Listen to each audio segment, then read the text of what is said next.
Riêng ra nơi trong chặt toàn tạ chia đọt nâng là nông đầy đọt lệ học sắc của 1071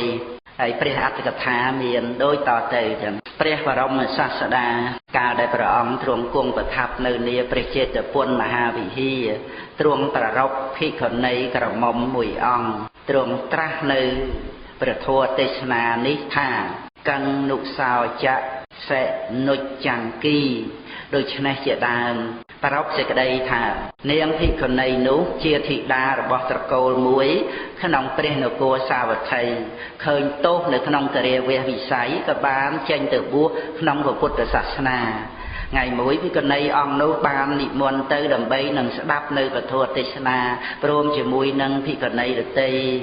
បានឃើញព្រះរូបឆោមដែលកើតឡើងដោយបញ្ញានុភាពរੂបប្រមាណមិនបានប្រកបទៅដោយព្រះរូបសម្បត្តិដ៏ឧត្តម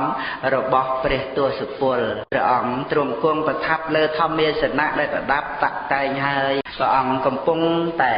ប្រកាសសម្ដែងនៅពធទេសនានាងភិក្ខុនីឃើញដូច្នេះហើយក៏គិតថាកាលដែលយើងត្រាច់ទៅក្នុងវដ្តសង្សារធ្លាប់បានជា